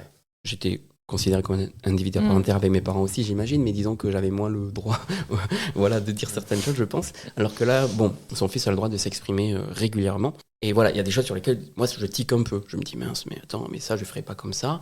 Et je dois pas, justement, dire, alors moi, je faisais de mon temps. Enfin, voilà, ça fait vraiment le vieux con.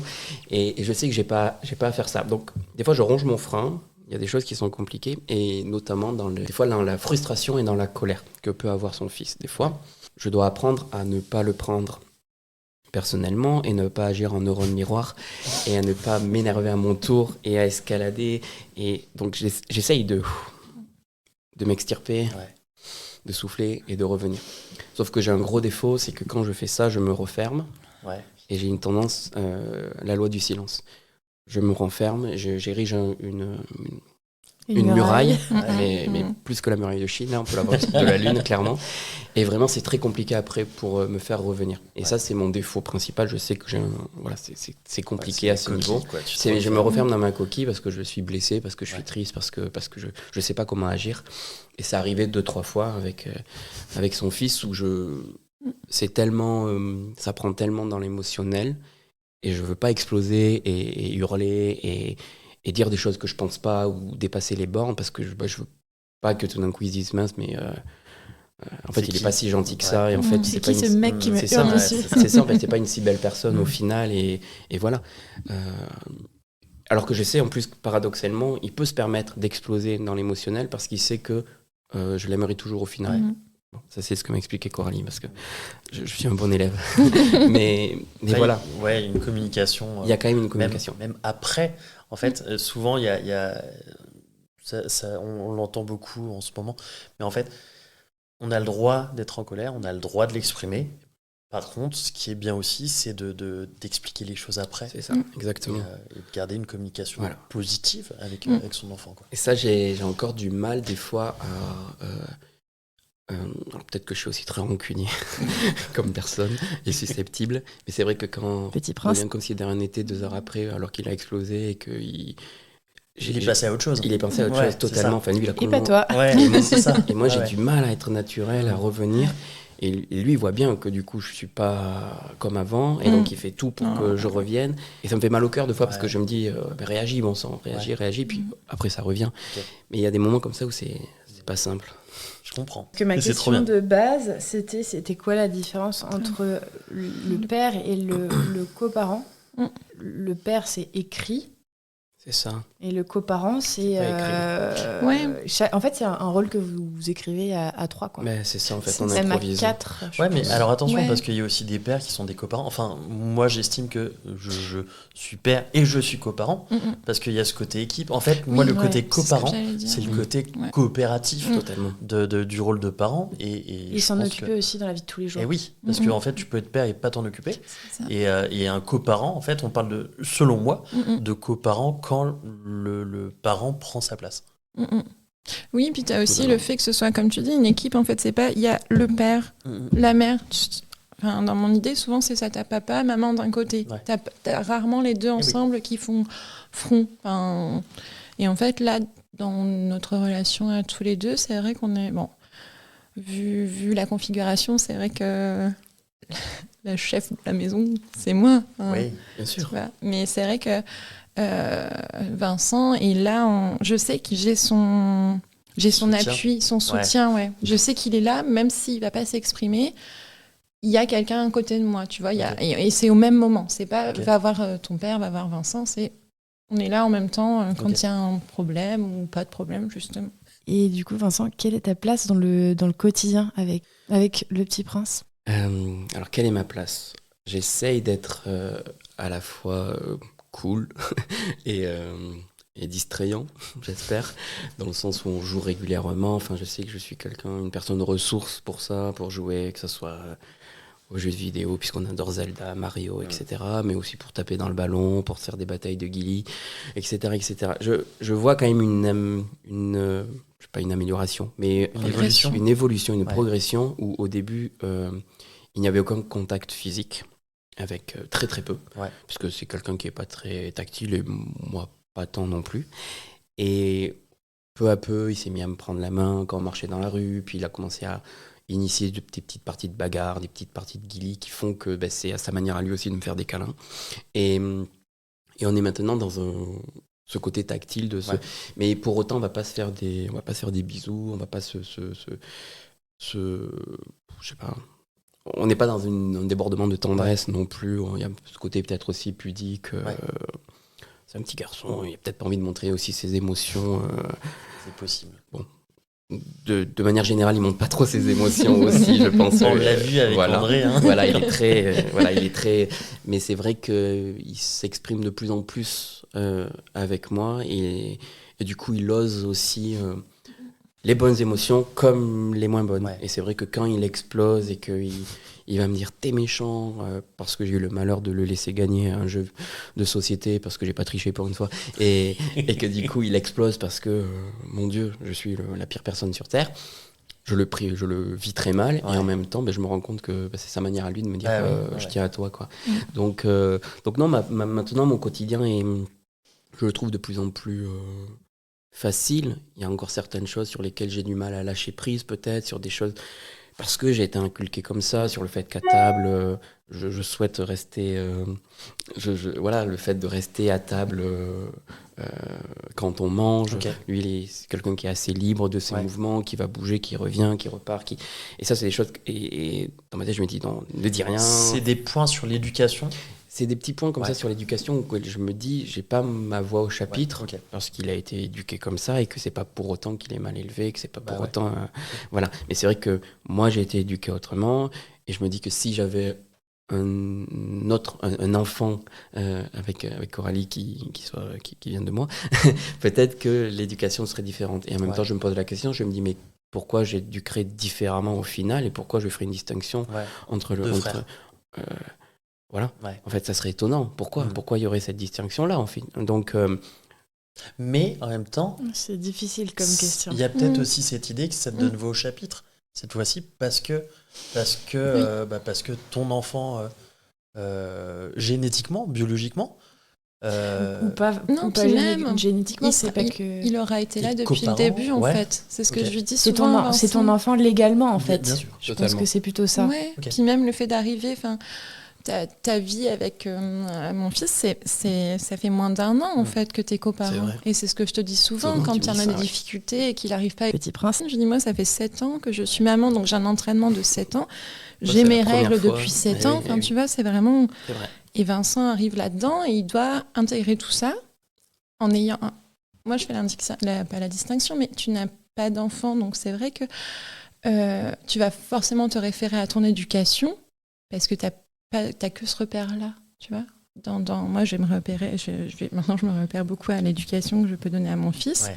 Et en général, même, je me réfère pas beaucoup à mon éducation à moi, mais c'est vrai que c'est difficile aussi quand tu arrives auprès d'un enfant d'intégrer l'enfant dans son intégralité, avec, comme tu dis, toutes les émotions par lesquelles il passe, les règles, sa façon de se comporter, sa façon de parler, et de tout de suite te dire faut que je lui dise oui, j'accueille ta colère, oui, tu as le droit d'être...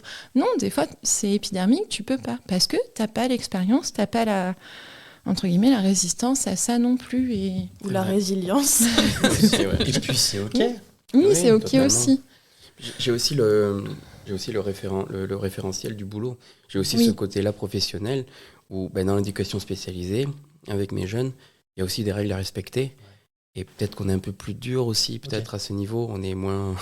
La Ouais, relation verticale, elle y est en plein, parce qu'il y a des choses aussi où on doit être un peu plus contenant, peut-être dans leur. Parce qu'on ils en ont peut-être aussi besoin, je sais pas. Et je dois pas faire un transfert aussi de mon boulot à la maison. Ouais. C'est pas simple. Mais donc tout ça, c'est vrai que oui, je chemine et en même temps, je découvre. Voilà, chaque jour est un nouveau, un nouveau jour. Et donc, quelle est la place de chacun donc, dans ce trio avec toi, Coralie, toi, Vincent, et le père du petit prince. Petit prince. Je l'ai dit, est là avec nous 1 semaine sur 2. Et en fait, depuis ma séparation, le papa de mon fils a décidé que chaque semaine, si mon fils est chez lui, il n'y a pas de contact entre mon fils et moi. Il n'y a pas de téléphone, il n'y a pas d'appel, il n'y a rien du tout. C'est quelque chose qu'il a décidé unilatéralement, de lui-même. Oui. Ok. Ouais. Et sans te consulter, du coup? Non. Ok. Ouais, parce que pour lui, alors, comme c'est celui qui a été quitté, je pense qu'il y avait beaucoup de colère, beaucoup de rancune. Et en fait, une séparation que je pensais être, que j'aurais aimé être intelligente, où on a un contact et voilà, on fait 1 semaine sur 2. C'est pas ce qui s'est passé en fait. Donc on a fait un jugement. Je pensais qu'on passerait sans jugement en fait, que ce serait cordial et non. Mais c'est pas plus mal qu'il y ait un jugement. Ouais, c'est ce que je me dis aussi maintenant. Et en fait, donc si on part sur l'historique, Petit Prince et moi on est très très fusionnels parce que il y a un moment, 1 semaine avant la naissance de Petit Prince, j'ai appris que je n'étais pas la seule amoureuse du papa de mon fils.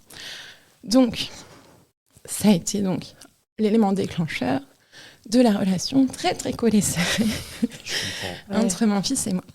Au moment de la séparation, le papa de mon fils m'a beaucoup reproché ce fait-là, d'être très fusionnel, d'être en cododo, allaitement. Voilà, on était en vase clos et Petit Prince et moi étions un duo puisque le 3e élément du trio avait décidé que il y avait autre chose à faire à côté. Okay.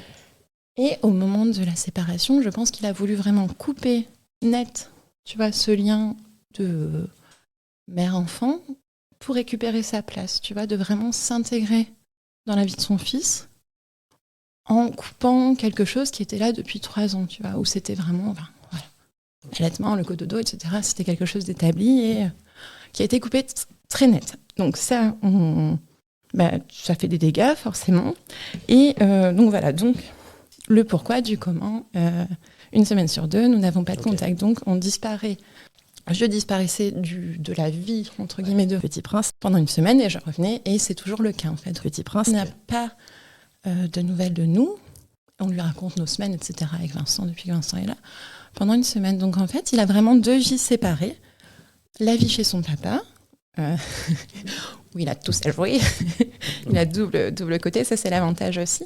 Où voilà, il a ses activités, il a ses affaires aussi chez son papa. Enfin, il tient beaucoup à ça, ses affaires, ses vêtements. Voilà, il n'y a rien, il n'y a pas de jouets qui s'échangent, etc. Okay. Il n'a pas de petite valise. Et à la maison, malheureusement, il n'a pas non plus de contact avec son papa, qui a décidé que lui non plus n'aurait pas parce que c'était trop difficile pour lui. Ah, donc en fait, les décisions à chaque fois, c'est lui. Enfin. Ouais. Que chez lui, ça communique pas. Il a décidé que ça se ferait pas. Ouais. Et pareil pour chez ouais, vous. Je l'avais proposé en fait parce que au début, mon fils réclamait pour appeler son papa pour avoir un contact et en fait le papa répondait pas en fait en disant c'est trop dur pour moi. Et ça c'est vrai que c'est assez dur. J'ai trouvé, enfin parce que en fait c'est le petit prince qui empathie. Oui, c'est ça. Et je sais que ça, enfin toute cette histoire, enfin tout cet environnement influe beaucoup sur la relation que je peux avoir à mon fils. Et l'arrivée de Vincent dans ce duo, enfin c'est aussi quelque chose qui vient équilibrer, tu vois. J'en doutais pas, mais qui équilibre aussi ça, qui fait que y a toujours ce lien très fort entre nous. Et mais maintenant, c'est vrai que C'est mieux réparti en fait. Ok. Tu vois, le dynamisme, c'est plus réparti où j'ai Vincent comme coparent qui, à un moment donné, va trouver que non, tu pousses un peu les limites là, c'est un petit peu dur malgré le fait que tu sois adorable. Tu parles pas très bien de ta maman. Il y a des fois où c'est vrai que Petit Prince a tendance dans le verbal à être vindicatif, à reprocher énormément de choses et quand je l'entends, j'ai l'impression que c'est pas lui qui s'exprime, mais c'est la voix c'est la voix du paternel derrière et ça me dérange en fait. Ça me dérange profondément parce que c'est pas lui, c'est pas. Enfin, j'ai l'impression, après je me trompe peut-être. Donc c'est vrai que des fois là, je me permets de dire, écoute, là par contre, je trouve que c'est limite. Et donc je m'octroie ce droit des fois de recadrer ou de le rassurer aussi, d'intervenir tout simplement, lui dire mais attends, ou même c'est vrai qu'il a son fils a c'est pas une problématique, mais cette peur dès qu'il ne voit plus Coralie dans son champ de vision, je pense que pour lui, elle a disparu une semaine. Je pense que ça vient de là, en fait, clairement. Je pense que pour lui, il se dit peut-être que c'est le moment où en fait, je vais pas la voir pendant un moment, peut-être inconsciemment. Et ces fois, c'est juste si elle est partie aux toilettes. Je lui dis, mais elle est pas partie loin, en fait. Un petit côté peur de l'abandon. Totalement, totalement. Et donc, les nuits, les couchers sont compliqués, forcément. Ça aussi. Donc, c'est vrai qu'il est pas rare. Il est fréquent même qui nous rejoignent la nuit. Si c'est 6h du mat, 6-7h, ça me va. Si c'est 3-4 heures, c'est plus compliqué. Bien qu'il fasse pas de bruit, il vient, il se recouche. Mais c'est juste que encore une fois, dans mon éducation, j'ai du mal à assimiler le fait qu'un enfant vienne dormir avec ses parents. Je serai au Japon ou je serai en Amérique du Nord et même en Amérique du Sud, dans mon pays natal. Je crois que c'est courant que les enfants dorment avec leurs parents pendant très longtemps. Donc c'est une question c'est une question de société, de génération, culture, etc., de culture. Mais je suis aussi, j'essaye d'être compréhensif aussi sur beaucoup de points. Et souvent, je tu branches ton frein. Et je me dis, bon, c'est pas grave, je comprends aussi. Il a pas peut-être qu'il en a besoin. Il en a besoin et c'est pas un vécu... comme mon neveu, comme notre enfant lambda, il a aussi besoin de ce lien-là et je suis personne pour lui dire vas-y, maintenant c'est bon quoi. Tu vas dormir dans ton lit. Bref.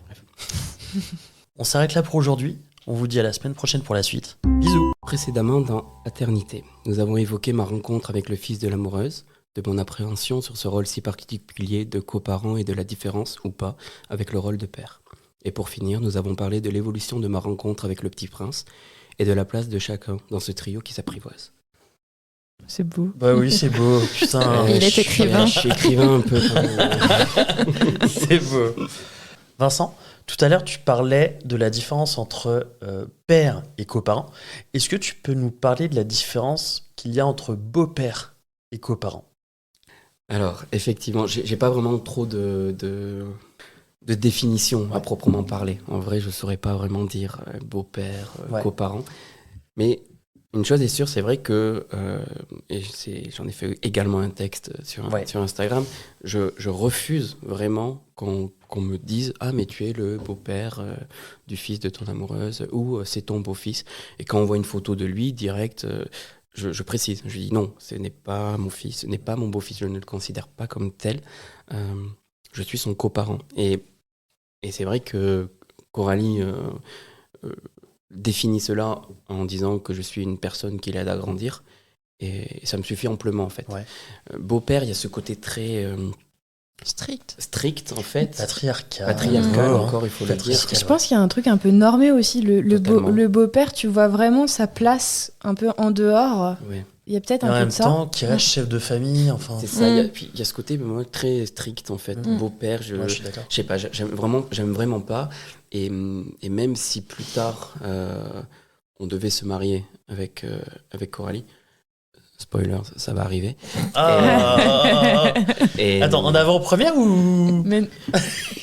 Quand ça sortira, ça sera arrivé peut-être. Non, je rigole. Pardon. Donc, même si plus tard, on devait se marier avec Coralie, je refuserais quand même ce terme-là. Je ne serais pas son beau-père, pour autant. En fait, même si peut-être dans la loi...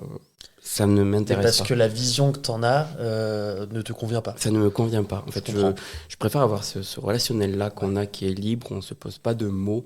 Et Et c'est vrai que, mais après, je vois avec son fils quand même l'évolution. Enfin,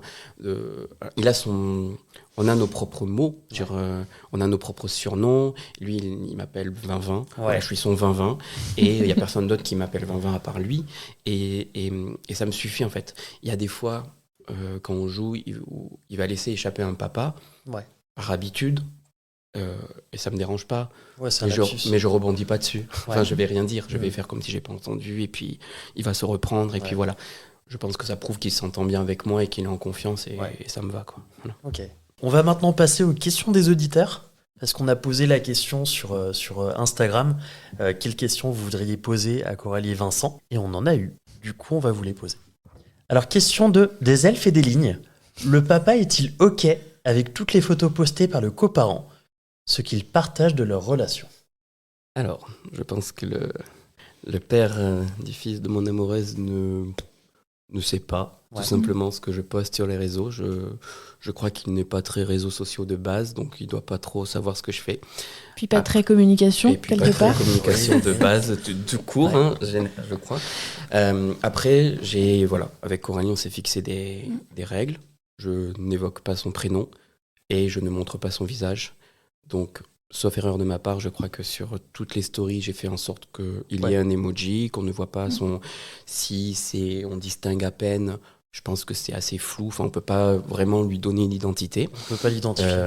Et dans les textes, je ne pense pas qu'il ait son mot à dire sur ce que j'écris de toute manière, puisque je ne pense pas évoquer sa relation avec son fils, ou alors de manière très brève et... dans un respect, je crois. Et je parle vraiment, moi, de ma relation avec lui, le petit prince. Avec le petit prince. Et sans donner le prénom. Sans donner le prénom. Et donc, du coup, j'estime être dans mon bon droit dans ce que je fais. Je suis carrément d'accord. Question de Elfie74. Quelle relation entretient le coparent avec le père du petit prince? Comment ne pas lui prendre un peu sa place, surtout en mettant en avant ses relations avec cet enfant? Alors, la relation est inexistante. Et je pense que ça nous va parfaitement bien. Donc non, je l'ai entreperçu 2-3 fois de loin. Mais on ne s'est jamais croisé, on ne s'est jamais dit bonjour, ni rien. J'ai pas, pour l'instant, cette volonté-là. Je pense que lui non plus.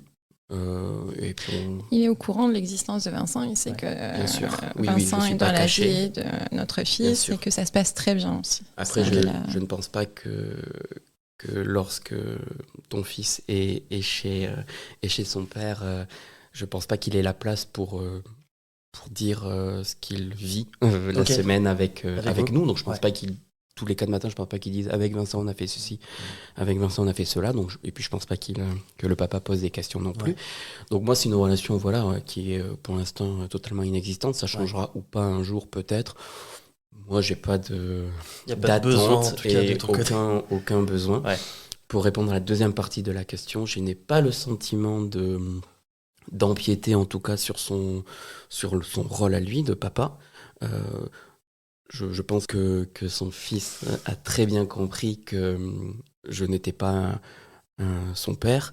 Ou un père de substitution. Et ça, plusieurs fois, j'ai dû le dire sur les réseaux parce que les gens n'avaient peut-être pas compris qu'il y avait un papa et qu'ils avaient l'impression que j'avais limite adopté le petit prince. Et pas du tout. Il a un papa qui est présent 1 semaine sur 2, il n'y a aucun problème avec ça. J'avais cru voir ça en plus. Et voilà, donc j'ai dû des fois faire des petits communiqués un peu officiels. Ça, c'est le revers malheureusement de la médaille des réseaux sociaux avec les gens, ce qu'ils comprennent ou pas.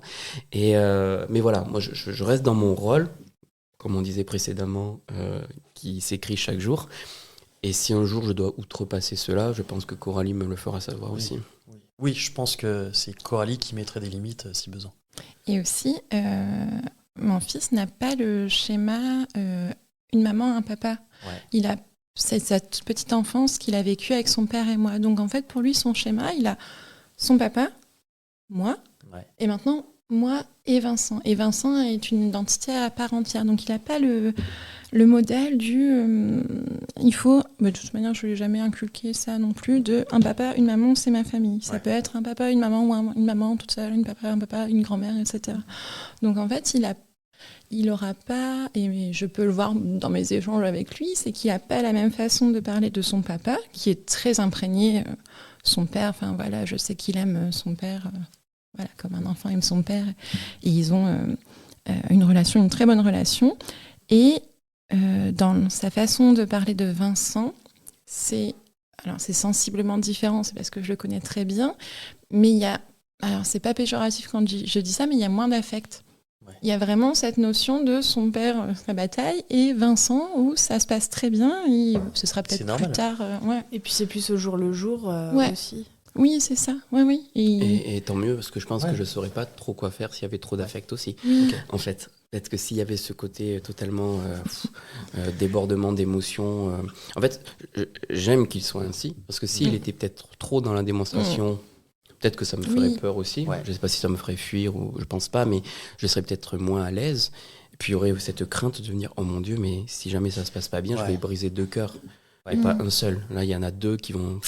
Ouais. Et alors je dis pas que touchons du bois, ça se passera pas. Le mariage, annuler le mariage. On annule. Non mais bon voilà quoi. Et oui, mais il y a t'as ce rôle aussi de figure d'attachement et c'est clair et net. Mon fils m'a déjà dit un jour, si papa meurt et si toi tu meurs, en fait est-ce que Vincent il pourra devenir mon papa et ma maman?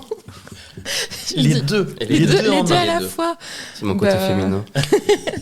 Et j'ai trouvé ça touchant en fait parce qu'il veut vraiment, tu vas l'avoir comme voilà, si jamais oui, j'espère que ça n'arrivera jamais. Non, ça arrivera peut-être. Ce qui est beau, c'est qu'il te veut vraiment dans sa vie. Oui, c'est pour ça. Et donc ça, c'est l'affect est différent en fait. Il va le prononcer différemment. Il va le verbaliser autrement. Ouais. Je sais qu'il y a de l'affect, mais il dira jamais spontanément comme ça, je t'aime Vincent. Ouais. Pas encore. Ça lui a échappé une fois. Ça lui a échappé une fois, et j'ai fait style que j'avais pas entendu parce que j'étais moi-même très gêné et très troublé en faisant la vaisselle. Je me suis arrêté, j'ai fait qu'est-ce que tu as dit? Non, rien. Voilà. C'est de la pudeur, quoi. Totalement, bien sûr. Mais je suis très pudique. J'ai très peu dit je t'aime à mes parents. Ouais. C'est quelque chose qui se dit pas trop dans la famille. C'est pas simple aussi. Ça se dit pas trop. Après, je sais pas dans les autres familles, mais j'ai l'impression que c'est assez générationnel. Oui. Et de la même génération. Oui, je suis pas concernée. Mais... Moi, j'ai très rarement dit je t'aime à mes parents. Quoi. En tant que garçon, peut-être, il y a aussi ce côté-là. Peut-être. Ouais. Moi, je sais que avec mon père, il y a beaucoup de pudeur, il y a beaucoup d'amour, mais on n'est pas démonstratif. Ouais, c'est ça. Et c'est comme ça. Ouais. Question de Claire. Est-ce que vous auriez envie d'un deuxième ? Alors, effectivement, c'est une question un peu personnelle, voire un peu indiscrète, si je peux me permettre. Mais bon, je sais que c'est bienveillant, donc il n'y a pas de problème. Alors déjà, je pense que je suis personne pour décider, puisque déjà, c'est pas mon corps. Donc voilà, j'ai rien à dire à ce niveau. Le désir est là, bien sûr. Je pense de mon côté comme celui de Coralie. Mais... on ne veut pas en faire une priorité non plus. Ce n'est pas quelque chose qui doit diriger nos vies, en sachant que Coralie est déjà maman, elle sait ce que c'est. Et comme je disais aussi précédemment, est-ce que mon désir d'enfant est légitime dans le sens, est-ce que c'est un réel désir d'enfant ? Après, est-ce que tout désir d'enfant est un peu égoïste ? Ça, je ne sais pas, mais est-ce que ce désir d'enfant est motivé parce que j'ai un profond amour éternel pour Coralie et que j'ai envie justement que cet amour fusionne et se multiplie, ou est-ce que y a aussi ce côté très j'ai envie de perpétuer cette ton toi-même, mon moi-même, c'est ça, dans une vaine tentative d'un enfant qui me ressemblerait. Donc je me pose des questions. Et puis voilà, en fait, j'ai pas envie que ça soit quelque chose qui soit comme une épée de Damoclès sous nos têtes. On sait pas ce que sera fait demain, on sait pas si Coralie pourra tomber enceinte après, en fait, parce que voilà, on a 36 ans aussi, on sait pas non plus, on n'est pas au début de notre carrière, de parents, mais et je veux pas qu'elle ait cette crainte, qu'elle ait cette peur de se dire si je peux pas lui offrir ce qu'il veut, ce rêve-là, qu'il parte. Voilà, ça c'est quelque chose que je ne veux pas en fait, que je ne veux pas qu'elle entende, qu'elle se dise. Il y a encore quelques années de ça, oui, bien sûr, ça aurait été quelque chose qui était, et c'est ce qui s'est passé, ça a été le point de rupture de ma précédente histoire d'amour, c'était le fait qu'on avait des projets de vie qui étaient différents et qui a fait que c'était trop douloureux pour moi et c'était inconciliable. Là, je pense qu'en fait, s'il ne devait pas y en avoir, je trouve les ressources ailleurs. Ouais. Et s'il doit y avoir, tant mieux. Mais sinon, c'est pas grave. C'est une discussion qu'on a, pas en ce moment, mais qui en tâche de fond, oui, où c'est vrai qu'on a des idées différentes. C'est-à-dire, comme le dit Vincent, s'il a un enfant, ce sera son premier. Je lui rappelle souvent que j'ai une expérience de 7 ans et que je sais aussi ce que c'est d'avoir un enfant. Alors oui, évidemment que j'ai envie aussi d'avoir un enfant avec Vincent, mais je sais, quand tu veux bien faire, le boulot, l'investissement et le soin que tu as envie d'apporter à un enfant. Et que c'est... Ouais, encore une fois, c'est toujours le truc de... Oui, il n'y a pas que les premières années. Tu sais que tu as un enfant pour toute ta vie et tu seras responsable de lui et tu seras... Si tout va bien, sa figure de référence et d'attachement et la personne qui prendra soin de lui pendant très longtemps. Et que moi, j'ai vraiment cette notion-là qui est vraiment très ancrée en moi, où je suis plutôt pragmatique en fait et un peu moins romantique que Vincent, on va dire, parce que je lui rappelle que voilà, on a un enfant 1 semaine sur 2 et que des fois on est un peu crevé, faut le dire. On en a qu'un, il est plutôt calme. Bon. Et il a 7 ans. Ouais, c'est ça aussi. Et voilà, donc je sais que je pèse plus mes mots quand on en discute. Tu vois, c'est vraiment... Voilà. Et puis il y a aussi ce désir de ne pas c'est ça aussi, perturber outre mesure ton fils, dans le sens où on souhaiterait peut-être d'abord déménager, prendre quelque chose à nous de plus grand, pour après envisager sereinement peut-être l'arrivée d'un deuxième. Alors, ça a été évoqué déjà plusieurs fois devant lui, on en a parlé, il a accueilli comme il l'a accueilli, enfin il n'a pas été non plus, mon Dieu, non, surtout pas, enfin il l'entend, mais c'est vrai que c'est peut-être quelque chose un peu d'abstrait aussi pour lui, pour le moment. Donc voilà, donc c'est pas des choses... Oui, puis il y a aussi la configuration. C'est que j'ai pas la garde pleine de Petit Prince. Oui. Donc j'aurai 2 enfants 1 semaine sur 2 et j'ai aussi ça se bouscule dans ma tête. Mais tu vois, ce conflit de loyauté aussi en me disant, il est là 1 semaine avec nous, on est une famille de 4 et puis 1 semaine il est pas là. Et ça se fait, hein, c'est pas... Enfin, il y a plein d'exemples, il y a plein de couples comme ça, mais c'est vrai que moi, c'est plus lourd à réfléchir que si j'avais, je pense, sa garde entière. Ouais, tu vois, ou s'il partait 1 week-end sur 2 chez son père. T'as peur qu'il se sente moins intégré ? Ouais. Okay. Ouais, alors ça, je pense à sa place, hein, clairement, mais c'est vraiment cette culpabilité que j'ai, là, actuellement, qui va évoluer ou non, ou on ne sait pas, où je me dis, mais j'ai cette crainte, la peur n'évite pas le danger, mais de me dire, mais il va se sentir exclu, enfin, tu vois, il va se sentir un peu, pas rejeté, mais exclu pendant 1 semaine. Okay. Tu vois, on a certainement une très belle vie de famille, et voilà, il va devoir la quitter. Mais voilà, c'est... Même si on a pu lui dire, si maman, elle a tout d'un coup un deuxième enfant qui apparaît, tu restes quand même le numéro 1, enfin, t'auras été... Et il y a vraiment cette pas de priorité, il oui, n'y a pas mais de c'est différence. Super la primogéniture.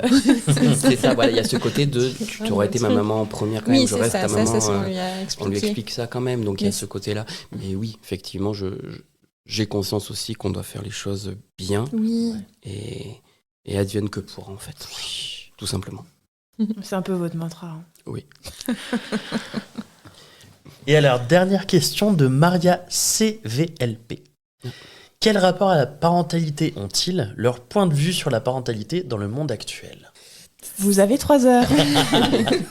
Alors, c'est une question pas facile. Alors, quand on parle du monde actuel, est-ce qu'on parle du point de vue écologique ? Est-ce qu'on parle d'un point de vue démographique, etc. etc. Effectivement, je pense que cette question se tourne plutôt sur l'adoption. Puisque, effectivement, quelle légitimité on a à vouloir faire un enfant alors qu'il y en a des millions qui demandent juste à avoir un foyer. Encore une fois, je comprends tout à fait le désir de parents d'avoir leur enfant issu de leur chair, de leur sang, c'est normal. Mais effectivement, c'est vrai qu'il d'un point de vue très sensé, au vu de notre monde actuel, au vu de ce qui se passe, des inégalités, au vu de la place de la femme, au vu de la place de l'homme. Enfin, il y a plein de choses, surtout la place de la femme, pardon. Est-ce que c'est bon, en fait, de mettre au monde un enfant qui n'a rien demandé là-dedans et de lui dire, allez, vas-y, salut, bonne chance pour la planète? Je sais pas. Après, est-ce qu'on doit se priver aussi de ce bonheur-là, alors que des millions ne le font pas? Enfin, voilà. Encore une fois, c'est compliqué de se dire... dans le meilleur des mondes, bien sûr que déjà, il n'y aurait pas d'adoption. Ça veut dire que chaque enfant serait dans son foyer, qu'il n'y aurait pas d'abandon, qu'il n'y aurait pas d'orphelin, et que sais-je. Et en même temps, l'adoption est tellement compliquée, c'est tellement dur aussi d'adopter, il faut le dire. Enfin, faut être honnête. Si c'était si simple, c'est un parcours du combattant. On nous demande tellement de choses. Alors c'est vrai que des fois, je provoque un peu des remous sur Internet quand je parle d'un permis pour parents. Et je sais que ça provoque des débats, mais je le dis et je le redirai. Mais je sais que c'est totalement utopique et tout, mais je ne comprends pas pourquoi on peut permettre à des personnes d'avoir des enfants et qu'ils n'ont aucun compte à leur rendre, ou du moins pas tout de suite, alors que pour avoir un enfant issu de l'adoption, c'est la croix et la bannière. La croix et la bannière, c'est des psys à gogo, c'est des assistants sociaux qui viennent totalement intrusifs dans nos vies, qui vont ouvrir tous les placards pour voir si on est des bons parents et des bons fils. Enfin, c'est fou, quoi, c'est fou. Moi, je l'ai vécu, moi, de manière personnelle. Mes parents l'ont vécu 3 fois pour avoir 3 enfants adoptés. Donc, à un moment donné, je comprends pas. Donc, on s'éloigne de la question, mais... Non, on est en plein dedans. On est en plein dedans, ouais. Ouais, c'est bien. Mais voilà, pour moi, non, la parentalité, là, à l'heure actuelle, elle est multiple, en fait. Elle est multiple. Et moi, je suis personne pour donner mon avis, vraiment, en fait, au final. Je peux donner un peu plus mon avis, peut-être, sur l'adoption, parce que je suis concerné, mais que ce soit pour la PMA, la GPA, que sais-je, au fond, voilà, j'ai mon avis propre, mais tant que les gens sont heureux, c'est le principal. Ouais. Merci. Coralie ? Je le prends différemment, dans le sens comment être peut-être un bon parent dans l'époque actuelle ou dans le monde actuel avec les contraintes, avec tout ce qui nous entoure. Peut-être que je suis à côté de la plaque, dites-le moi plus tard, ce sera trop tard. Notre point de vue sur la parentalité, j'ai l'impression qu'on est, nous, de nos âges ou les parents... Les parents récents, les premiers à être ouverts sur les questions du bien-être de nos enfants, vraiment, de la meilleure façon de les accompagner dans leur épanouissement, dans leur évolution. Et à s'interroger sur nous, ce qu'on fait. Est-ce que c'est respectueux de nos enfants? Est-ce que ça va ne pas trop les troubler? Enfin, il y a beaucoup de ressources qui peuvent te permettre, en tout cas, c'est pas forcément, tu sais, le truc éducation bienveillante, etc. C'est trouver la meilleure façon pour toi d'être épanoui dans ta parentalité. Tu vois, tu peux choisir un chemin le meilleur possible pour toi et le meilleur possible pour ton enfant. Et tu as beaucoup de ressources pour le faire. Si tu as des questionnements, tu trouves très vite une réponse dans des livres, dans des podcasts, sur Internet. C'est vrai. Et ça, je trouve ça... on est très chanceux et j'espère que nos enfants sont très chanceux en fait d'avoir des parents qui se sont interrogés et qui, je pense que c'était pas du tout la majorité pour nos parents en fait. Ils ont fait comme on leur a appris, comme ils ont été élevés en fait. Et comme je pense qu'il y a encore beaucoup de parents aujourd'hui qui font comme ils ont été élevés, mais on a cette chance d'avoir accès à des études, à des personnes ressources qui nous permettent de trouver notre bien-être et donc le bien-être de nos enfants. Donc voilà, on est chanceux. Est-ce qu'il y a quelque chose qui arrive pour vous d'un point de vue pro, une actu? On peut évoquer, oui, peut-être la possibilité d'un 3e roman qui devrait sortir début 2025 si tout se passe bien. Donc, que tu as commencé alors j'ai pratiquement terminé. Hein. C'est juste les moments de relecture, de correction avec la maison d'édition. Okay. Ça sortira pas pour 2024 parce qu'entre le travail et puis la coparentalité, je sais pas si vous en avez entendu parler, mais c'est très vaguement. C'est prenant. Et donc du coup, début 2025. Et voilà, donc un autre sujet que les 2 premiers, en même temps, qui sera quand même très personnel également, et voilà, qui sera. Je n'en dis pas plus. Ok. N'en dis pas plus. Je n'en dis Trop bien. Trop bien. Je reprends le travail lundi. C'est mon actu pro. Meilleure réponse ever. Ouais, ça me va très bien. Ok. Et bah du coup, on est bon. Merci beaucoup merci à vous. Oh là là. Merci beaucoup pour cet épisode. C'était un vrai plaisir de vous avoir à notre table. Ouais, surtout qu'on est quand même sorti de notre de nos habitudes. Zone de confort. De notre zone de c'est confort. Ça. C'était hyper intéressant. Merci beaucoup. Avec grand plaisir. On s'arrête là pour aujourd'hui. Et pour demain. Et pour après-demain. Et on vous dit à la prochaine. Allez, bisous. Bisous.